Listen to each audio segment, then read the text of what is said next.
All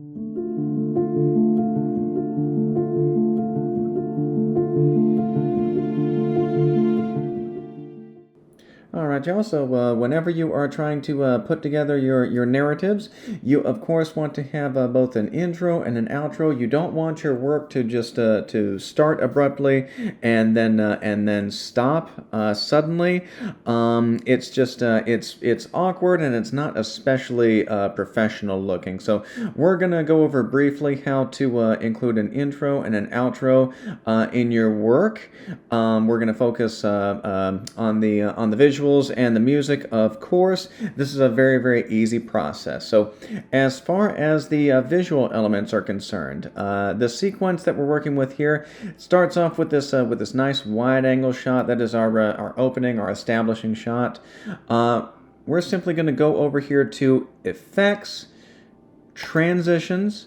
We're going to go ahead and we're going to go to Dip to Black. We're going to drag it over here to the left side of that clip. You can see that it is highlighted briefly to indicate where it's going to be placed. So now that has been placed over there at the beginning.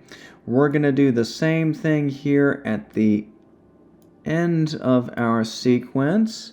I'll tell you, we're going to take our marker there, give ourselves a little bit more of an expanded view. And as we've already discussed with regards to transitions, you want to make sure that you are doing it for both clips. That way you don't have one that is transitioning before the other. Let's go ahead and let's take a look at how this plays out now.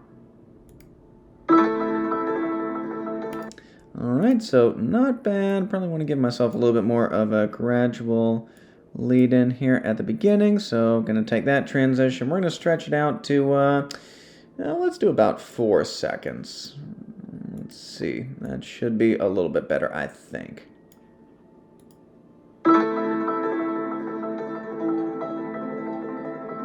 Alright, nice. A little bit more grandiose. I like it.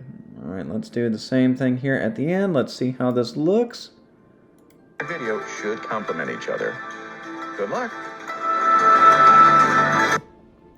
All right. So that one is nice as well. I maybe would extend these transitions just a little bit further to give a little bit more of a gradual fade out. But once again, I think you get the idea. All right. So as far as the visuals are concerned, we're good to go. But now that leaves the question: what do we do with the music? Because in its current state, the music just it just starts at the beginning and then towards the end there.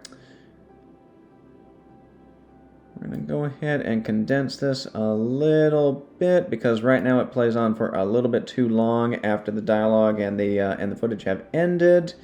We want the same thing for our music. So what we're going to do here is you're going to work again from transitions, and what you're going to do for your music is this. You're going to go ahead and you're going to select the dissolve transition. All right. We're going to place that down here.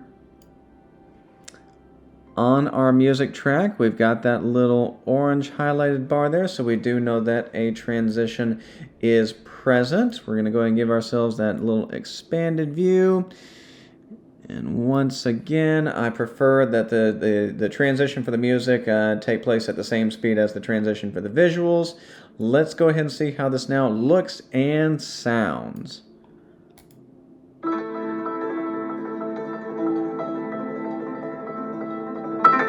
All right, yep, much better. All right, let's go ahead and take a look at the end as well.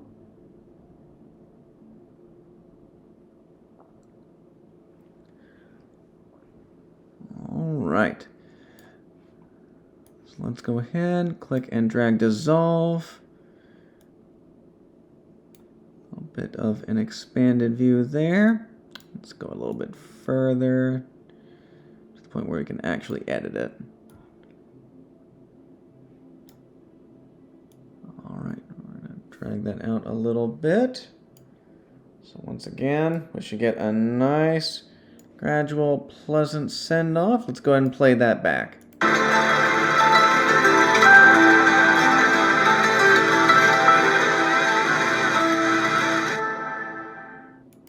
Okay. Alright. right, that was actually not that bad. And y'all, when it comes to the intro and the outro, it's really the general rule is the same here as it was when we were using Adobe Audition. Ideally, you want to have it organized. You want to have things arranged so that you have a nice gradual crescendo as far as your music is concerned.